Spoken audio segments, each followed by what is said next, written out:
बाद भाई अब चलते हैं आपके जो करंट आजकल जो पैशन ड्राइविंग आपके जो प्रोजेक्ट चल रहे हैं ना उसके बारे में। So let's start from the one जो आप एल्गोरिथम वाला काम कर रहे हैं, और मैं चाहूँगा जो ऑफ कैमरा हम उसकी कोर पे बात कर रहे थे, वाई व्हाट इज़ दिस, पहले है क्या और किस मकसद से आपने ये चीज़ को स्टार्ट किया है। अच्छा देखें, इस वक्त दुनिया में जितनी भी बड़ी टेक कंपनीज़ हैं वो जब इंटरव्यू लेती हैं लोगों का तो वो एल्गोरिथम्स एंड डेटा स्ट्रक्चर्स को बहुत ज़्यादा फोकस करते हैं। अब अक्सर लोग शिकायत करते हैं कि जी ये क्या बात हुई, हमें तो जावास्क्रिप्ट भी आती है, हमें तो फ़लाँ लैंग्वेज भी आती है, हम तो बड़े अच्छे मोबाइल डेवलपर हैं, तो इन कोर बेसिक सी चीज़ों के बारे में हमें क्यों पता होना चाहिए। अब यहाँ पे ये चीज़ बड़ी इंपॉर्टेंट है कि जब आप प्रॉब्लम को सॉल्व करते हैं ना तो वो एक तो बहुत छोटे लेवल पे है जिस प्रॉब्लम का सलूशन आप 1000 बंदों के लिए कर रहे हैं या 2000 या 3000 बंदों के लिए कर रहे हैं, एक बहुत छोटा सा स्केल है। इसमें आपको कभी कोई बड़ी प्रॉब्लम नहीं आनी जो कि स्केल पे आती है। जब वही सॉफ्टवेयर, जब वही चीज़ हज़ारों लाखों लोग यूज़ करते हैं, लेट्स से कि नादरा के सिस्टम है जिसको मुख्तलिफ पूरे मुल्क से कम्युनिकेट किया जाता है और उसमें डेटा एंटर किया जाता है, तो that has to be super efficient. और उसको जो इंजीनियर्स बनाते हैं वो एवरेज इंजीनियर से अच्छे होते हैं। आपको याद होगा कि इलेक्शंस के दिनों में जब वो RTS बैठ गया था, उसकी क्या वजह है। तो मैं अक्सर मजाक में कहता था कि जी इन्होंने सस्ते इंजीनियर्स हायर किए हैं। अब वो तो बड़ी क्रूड सी बात थी कि सस्ते इंजीनियर्स हायर किए हैं। अब प्रॉब्लम क्या होता है सिस्टम डिज़ाइन के अंदर कि आपके एल्गोरिथम्स एंड डेटा स्ट्रक्चर्स बड़े इंपॉर्टेंट होते हैं। जो इंजीनियर्स कोर प्रिंसिपल्स को समझते हैं, ABC को समझते हैं, वो ऐसे सिस्टम्स बना सकते हैं जो कि जब एट स्केल डिप्लॉय किए जाते हैं मुख्तलिफ जगहों पे, जिस तरह गूगल है या फेसबुक है, ये जब सिस्टम्स डिप्लॉय करते हैं तो millions of users Chand minute में आ जाते हैं। सो इनको स्केलेबल होना बड़ा ज़रूरी होता है। इनको जो लोग बनाते हैं वो एवरेज इंजीनियर से बेहतर होते हैं। That's why they earn more money, that's why they do better things, because वो एवरेज इंजीनियर से बेहतर हैं। तो उनका जो कोर स्किल होता है उसको टेस्ट किया जाता है, और इसका मकसद ये है कि लोगों को उनके बुनियादी स्किल पे टेस्ट किया जाए, उन स्किल्स पे टेस्ट ना किया जाए जो कि स्पेशलाइजेशन के अंदर आते हैं। इसकी रीज़न बताएं। इसकी रीज़न यही है ना कि अब देखें, इन कंपनीज के पास अपनी टेक्नोलॉजी है, ये अपनी लैंग्वेजेस बना रहे हैं, ये अपना सारा कुछ कर रहे हैं, इनका अपना सिस्टम है। इन्होंने किसी और कंपनी के चले चलाए बंदे को, जिसको उसका सेटअप पता है 2-3 साल का, उसका कोई फ़ायदा नहीं है हमें। इन्होंने तो दोबारा से उसको सिखाना है। तो इनके लिए जो मेयर है किसी भी बंदे को जज करने की, वो स्किल्स हैं जो कि आप यूनिवर्सिटी के अंदर एज अ सॉफ्टवेयर इंजीनियर सीखते हैं, और ये उन बुनियादी स्किल्स के ऊपर सबको टेस्ट करते हैं। अब ये देखें, जमहूरियत है, इसमें ये कोई नहीं रहती कि भाई मैं पाकिस्तान में रहता था तो मैंने ये नहीं सीखा। ये स्किल जो है पाकिस्तान में भी पढ़ाया जाता है, ये इंडिया में भी पढ़ाया जाता है, ये अफ्रीका के किसी कंट्री में भी बैचलर्स इन कंप्यूटर साइंस वाले को पढ़ाया जाता है, ये सॉफ्टवेयर इंजीनियरिंग वाले को, और ये अमेरिका की स्टैनफोर्ड में भी पढ़ाया जाता है। मज़े की बात यह है कि कोर्स मैंने ये वाला पाकिस्तान से भी किया है जब मैं बैचलर्स कर रहा था, और उसके बाद जब मैं ओमान में रह रहा था तो मुझे अपॉर्चुनिटी मिली स्टैनफोर्ड से करने की, तो मैंने वहाँ पे मशीन लर्निंग, AI, डेटाबेसेस और एक और कोर्स किया था जो मेरे जहन से भी उतर गया। तो ये 4 कोर्सेज मैंने वहाँ से किए थे, जिसमें ऑनलाइन भी था और इन पर्सन भी जाके पढ़ना था। तो मुझे ये समझ आई कि ये वही कोर स्किल्स हैं जो पूरी दुनिया में इसी तरह से पढ़ाए जाते हैं। उसमें फ़र्क कहाँ पे आता है कि ठीक है स्टैनफोर्ड में थोड़ा सा स्टैंडर्ड बेहतर है, लेकिन अब ये बहाना भी ख़त्म हो गया है। आपके पास यूट्यूब पे वही कोर्स MIT का भी मौजूद है, वही कोर्स स्टैनफोर्ड का भी मौजूद है, और वही कोर्स आपके पास हार्वर्ड का भी पड़ा हुआ है जो तकरीबन 100-200 घंटे का है, मुफ्त में पड़ा हुआ है। आप जाएं पढ़ें। अब आपके पास कोई बहाना नहीं है वो बेसिक स्किल्स में कमज़ोर होने का, वो वहाँ से आप सीखें। आप अब इंडिया की टॉप टियर यूनिवर्सिटी या US की टॉप टियर यूनिवर्सिटी या जर्मनी या किसी भी मुल्क की टॉप टियर यूनिवर्सिटी के बराबर 6 से 7 महीने में मेहनत करके उनके स्टूडेंट्स के बेसिक नॉलेज के बराबर आप पहुंच सकते हैं। चाहिए यहाँ से कनेक्ट करते हैं। जब ये सारी चीज़ें हैं तो आपका जो ये प्लेटफॉर्म या जिस पे आप ये सारी कोर्स या जो चीज़ है, पहले तो बताइए क्या चीज़ है और उसको छोड़ के या उसके साथ ये किस तरह अलाइन करता है। हाँ, अब देखिए, अब मैंने सोचा कि जब मैं पढ़ रहा था तो मैंने ये कोर्स कोई $1200-1300 का था, मुझे स्कॉलरशिप मिली, मैंने $650 में किया। अब एक एवरेज पाकिस्तानी स्टूडेंट जो है वो $600-700 नहीं स्पेंड कर सकता। मैं उस वक्त काम कर रहा था, मुझे मेरे करियर में 7-8 साल हो गए थे, तो मैंने वो पैसे लगा दिए, अपना क्रेडिट कार्ड उस पर चार्ज किया और मैंने पे ऑफ कर दिया, कोई मसला नहीं था। लेकिन बहुत सारे स्टूडेंट्स ऐसे नहीं कर सकते। अब यहाँ पे मैंने सोचा कि इसके बड़े तरीके हैं, आप चैट जीपीटी या एआई टूल्स, क्लाउड वगैरह या किसी से भी आप ये चीज़ें सीख सकते हैं एक एक करके। और मेरे नॉलेज में जितने भी गैप्स होते हैं मैं अभी भी उनके पास जाके पूछता हूँ और वो मुझे हेल्प आउट कर देते हैं और मैं सीख लेता हूँ। लेकिन बहुत सारे स्टूडेंट्स को ये पाथ नहीं पता होता, ये रोड मैप नहीं पता होता कि पहले ये करना है, फिर ये करना है, फिर ये करना है।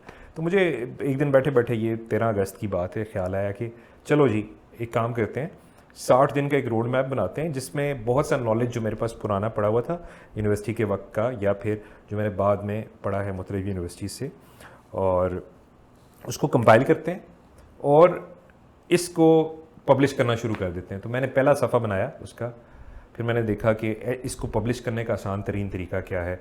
तो वो मार्कडाउन फॉर्मेट है जो कि इस्तेमाल होता है इंटरनेट पे डॉक्यूमेंटेशन करने के लिए सॉफ्टवेयर की, उसी में वो पेजेस बने। फिर उसके ऊपर एक सॉफ्टवेयर बनाया जो कि उसको कन्वर्ट करता है वेब पेजेस के अंदर। तो एक एक करके ना मैं वो करता था, जो ही नया पेज पब्लिश करता था तो वो उसको कन्वर्ट कर देता था HTML में।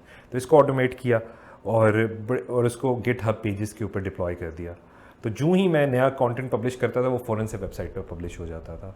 सो ऐसा मैं 200-300 मरतबा कर चुका हूँ जब से मैंने ये प्रोजेक्ट स्टार्ट किया है 10 दिन पहले। और 14 अगस्त को मैंने कहा कि लाइक हम लोग हमेशा शिकायत कर रहे होते हैं कि जी हमारे मुल्क में ये नहीं है और वो नहीं है, तो मैंने क्या दिया है वापस। तो एट लार्ज दुनिया को, और अगर छोटे लेवल पे देखा जाए तो अपने मुल्क को, तो मैंने कहा चलो this doesn't cost a lot of money, this only cost my time, weekend पे करूँगा। और 10-12 दिन के जो कंटेंट था ना वो मैंने पब्लिश कर दिया। और मैंने जो ही उसको फेसबुक पे डाला तो उसमें 100-200 बंदा आ गया। फिर मैंने उस पर वो लगाया, गूगल एनालिटिक्स लगाया, ताकि मुझे पता चले कि लोग आ रहे हैं और क्या देख रहे हैं और क्या पढ़ रहे हैं। तो फिर उसके अंदर कमेंटिंग की फैसिलिटी भी डाल दी। और फिर आहिस्ता आहिस्ता मैं नहीं एक्सपेक्ट कर रहा था कि 10-15 लोगों से ज़्यादा आएंगे, मुझे नहीं लग रहा था कि मेरी ऑडियंस इस तरह की होगी। लेकिन वो 14 अगस्त और आज 24, अभी मैं देख कर आया तो कोई 1100 के करीब लोग उस पर आ चुके हैं। अच्छा, फिर मैंने ये भी इंश्योर करना था कि इसको डेमोक्रेटाइज़ किया जाए। अगर कोई इसके अंदर साइन इन नहीं करना चाहता, लॉग इन नहीं करना चाहता, साइन अप नहीं करना चाहता, अकाउंट नहीं बनाना चाहता, ना बनाए, हमें कोई टेंशन नहीं। वो आएँ, वहाँ से पढ़ें, उसको प्रैक्टिस करें और फिर अगले दिन दोबारा आएँ। तो इसको 60 डेज़ में डिस्ट्रीब्यूट कर दिया गया है। हर रोज़ आप एक नया कॉन्सेप्ट सीखते हैं एल्गोरिथम्स का, जो कि ईजी टू मीडियम पे जा रहा है। अप टू मीडियम वो जाएगा 3-4 हफ्ते के कंटेंट तक, और फिर वो मुश्किल होता जाएगा। सही है। अच्छा इधर मैं थोड़ा सा ऑडियंस के लिए, अगर हम सिंपल वर्ड्स में बताएं तो बेसिकली एल्गोरिथम को सीखने का कि वो क्या है, किस तरह वर्कआउट करता है, उसके अराउंड ये पूरी एक ट्रेनिंग है जिसको आपने अपने प्लेटफॉर्म, अपनी वेबसाइट के ऊपर, क्या नाम है इसका नाम है एल्गोरिथम्स इन 60 डेज। एल्गोरिथम इन 60 डेज, क्योंकि 60 डेज का काइंड ऑफ आपने कंटेंट ये सारा कुछ बनाया, और डेली की बुनियादों पे आप जाते हैं, कंटेंट को आप लर्निंग करते हैं, लर्निंग करके असाइनमेंट्स हैं या टास्क हैं वो आप करते हो, फिर आप नेक्स्ट स्टेप पे जाते हैं। आउटकम क्या है? 60 डेज में सीख लिया, फिर क्या होगा? डॉलर मिलेंगे, पैसा मिलेगा, ग्रोथ होगी, क्या होगा? अब देखें, इसमें मैंने कहा ना कि मैं ये चाहता हूँ कि मैं जब आया था इधर तो मेरा एक मिशन था कि मैं एटलीस्ट कुछ लोग जो हैं, मैं देखता था मेरे सारे कलीग्स जो होते थे वो इंडियंस होते थे मुख्तलिफ टेक्नोलॉजी कंपनीज़ में, और बांग्लादेश के लोग होते थे, लेकिन पाकिस्तानी लिमिटेड होते थे। लाइक मैं होता था और एक आध कोई और बंदा पाकिस्तानी होता था। टेक के अंदर सेल्स में होते थे और बाकी चीज़ों में होते थे, लेकिन टेक के अंदर बहुत लिमिटेड से लोग होते थे, और ख़वातीन तो बिल्कुल भी नहीं होती थी। तो मुझे ये चीज़ बड़ी चुभती थी। मैं कहता था मेरी टीम के अंदर हम 25 बंदे हैं, तो उनमें 20 जो हैं 17-18 इंडियन हैं, और अगर देखें तो उनका मुल्क भी हमारे साथ आज़ाद हुआ और उन्होंने टेक्नोलॉजी में काफ़ी ग्रो किया। तो मैं चाहता था कि हमारे लोग भी ग्रो करें। एक सेल्फिश मतलब डिज़ायर थी कि जी मेरे लोग भी इस चीज़ के अंदर हों। तो यहाँ पे मैंने इस चीज़ को फोकस किया इसके ऊपर। और लाइक उसका तरीकाकार क्या है? उसका तरीकाकार ये है कि आप अपने कोर स्किल्स के अंदर बेहतरी लेकर आएँ। सो कोर स्किल वही हैं एल्गोरिथम्स एंड डेटा स्ट्रक्चर्स, वो स्टैंडर्ड है पूरी दुनिया में। गूगल में भी आप इंटरव्यू के लिए जाएंगे तो आपसे यही पूछेंगे, इसी के सवाल होंगे, आपने वाइट बोर्ड के ऊपर सॉल्व करना है इनको, एल्गोरिथम्स एंड डेटा स्ट्रक्चर्स को। यही अगर आप फेसबुक में चले जाएंगे तो वहाँ पे भी आपसे यही सवाल पूछे जाएंगे, या आप पैलेंटर में चले जाते हैं तो वहाँ पे भी पूछे जाएंगे। दुनिया की जितनी भी टेक्नोलॉजीज़ की टॉप कंपनीज़ हैं, नेटफ्लिक्स हो गया, अमेज़ॉन हो गया, मेटा हो गई, इन सब में यही कोर नॉलेज आपका टेस्ट किया जाता है। मतलब आप ये कहना चाह रहे हैं कि अगर कोई बंदा ये चीज़ कर लेता है, उसके साथ और क्या चीज़ ऐड ऑन हो जाएंगे, जो मैं चाहता हूँ कि ताकि पूरा सवाल हमारा ये कंप्लीट हो, कि जो उसको हेल्प आउट करेंगी इस बड़ी कंपनीज में जॉब क्रैक करने के लिए। जी, तो ये क्रैक का जो आपने वर्ड यूज़ किया ये बड़ा अच्छा है। इसके लिए किताब है क्रैकिंग द कोडिंग इंटरव्यू। अगर आप उसको देखें तो उसमें चंद चीज़ें जो फोकस की जाती हैं, एक तो ये कि आपका प्रॉब्लम सॉल्विंग स्किल, उसमें यही चीज़ें इस्तेमाल होती हैं, और दूसरा आप टीम प्लेयर कितने अच्छे हैं, आप दूसरों के साथ बात करते हुए आया उनको तंग तो नहीं करते, आप टीम प्लेयर हैं या नहीं है, ये बड़ा इंपॉर्टेंट है। और तीसरा ये कि आप कम्युनिकेट कितना अच्छा करते हैं। दैट मीन्स कि प्रॉब्लम को सुनना, उसको समझना, उसको ब्रेक डाउन करना और उसको सॉल्व करना। ये सॉल्व करने वाली बात आखिरी आती है, पहले सुन के सवाल पूछना, समझना, बिकॉज कस्टमर तो आपको अपना प्रॉब्लम बता रहा है, ही इज़ नॉट टेक्निकल, तो आपने उसके प्रॉब्लम को सॉल्व करना है। सो उसके यही स्टेप्स हैं। तो इसमें कम्युनिकेशन स्किल और अपने आइडिया को सेल करना कि मेरा तरीका जो है बड़ा अच्छा है, हाँ इसको इम्प्रूव किया जा सकता है। तो ये यहाँ पे ये स्किल भी बड़ा इंपॉर्टेंट है कि आप फीडबैक ले सकें। मिसाल के तौर पे जब आप प्रॉब्लम सॉल्व कर रहे होते हैं ना वाइट बोर्ड पे, तो nobody really solves the whole problem. 40 minute होते हैं उस मेजर प्रॉब्लम को सॉल्व करने के। तो आप पहले 10-15 मिनट में प्रॉब्लम को समझते हैं, फिर आप उसको आहिस्ता आहिस्ता सॉल्व करना शुरू करते हैं, फिर आप मज़ीद क्वेश्चंस पूछते हैं। तो लेट्स से कि आप प्रॉब्लम को ही सॉल्व करने लग गए और आप सवाल नहीं पूछ रहे, तो that's a big red flag. So आपकी ये सारे एटीट्यूड को चेक किया जाता है कि ये बंदा दूसरों के साथ मिल के काम भी करेगा, अकेला तो नहीं शुरू हो जाता काम पे, दूसरे की हेल्प करता है, दूसरे से हेल्प मांगता है और दूसरे की बात सुनता भी है या नहीं सुनता। तो ये एक पूरा साइकोलॉजिकल टेस्ट होता है एक तरह का। It's not just an algorithmic test.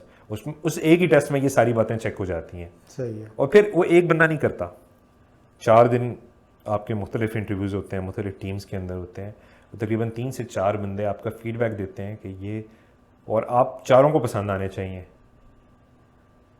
ताकि लेट्स से कि आप एक टीम में काम कर रहे हैं और दूसरी टीम में ज़रूरत है, तो आपको दूसरी टीम में भिजवाया जाता है। और आप जो हैं जी अपनी टीम में आपके बड़े दोस्त हैं और आप एक थॉरो प्रोफेशनल नहीं हैं और आप टीम प्लेयर नहीं हैं। चलें एक जगह पे तो आपकी बड़ी बनती है दूसरे बंदे के साथ और आप काम कर रहे हैं, लेकिन आप दूसरी टीम में जाते हैं तो अगर आप थॉरो प्रोफेशनल नहीं हैं और आप में ये प्लेइंग अलॉन्ग वाला स्किल नहीं है, तो फिर आप बुरी तरह से फेल हो जाएंगे।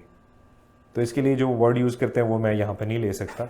ये वो वाला टेस्ट है सही जो कि हर बंदे का लिया जाता है, सही है कि he is able to work with others. ये सब चीज़ें चेक होने के बाद उस बंदे को हायर किया जाता है। सही है। मतलब ये कि आप बड़ी कंपनीज के लिए जो इंटरव्यूज हैं उनको क्रैक या उसको पास करने की आपकी एबिलिटीज इंक्रीज हो जाती हैं। एग्जैक्टली। साथ मैं चाहूँगा इसको आप कनेक्ट इससे भी करें उन लोगों से जो फ्रीलांसर्स हैं या बिजनेस रन कर रहे हैं, कि ये जो अगर आपका जो भी कोर्स है, जो पूरा प्रोग्राम है 30 डेज का कंप्लीट कर लेते हैं, वो उनको किस तरीके से हेल्प आउट करें? अच्छा देखें, इसमें ये बड़ा कोर स्किल है, तो ये शायद फ्रीलांसर्स जो किसी एक टिपिकल बिजनेस डोमेन के अंदर काम कर रहे हैं उनको उस तरह से हेल्प आउट ना करे। लेकिन ये ऐसी चीज़ है मेरी नज़र में, अगर आप सॉफ्टवेयर इंजीनियरिंग की फील्ड में और आप इस पर काम करते हैं तो ये आपकी प्रॉब्लम सॉल्विंग स्किल को काफ़ी इम्प्रूव कर देता है। अगर आप कंप्यूटर साइंस के बंदे हैं तो ये बड़ा कोर स्किल है जो कि आपको सीखना चाहिए। तो खैर अब इसकी बहुत सी किस्में आ चुकी हैं और ये प्रॉब्लम्स जो हैं काफ़ी हद तक कई सॉफ्टवेयर के अंदर सॉल्व हो चुके हैं। तो लोग मुझसे अक्सर ये शिकायत करते हैं कि हमें क्या ज़रूरत है, आजकल तो बने बनाए फ्रेमवर्क्स मौजूद हैं जिनमें आप काम करते हैं और अपना प्रॉब्लम सॉल्व कर लेते हैं। तो जब प्रॉब्लम एट स्केल आता है ना, तो वहाँ पे आप अपना लोहा मनवाते हैं इस तरह की चीज़ें सीख कर। जब प्रॉब्लम एट स्केल आता है तो ये बड़े स्किल बहुत काम आते हैं। सही हो गया। ये छोटे लेवल पे नहीं आते ये प्रॉब्लम्स। ठीक है जनाब, तो वेबसाइट का लिंक्स आपको मिल जाएगा, ज़रूर उसको वॉच आउट करें, लर्निंग करें। और अगर आप इंजीनियरिंग की साइड पे, टेक की साइड पे और कोर्स लर्निंग करना चाहते हैं तो इंशाल्लाह आपसे फ़ायदा होगा।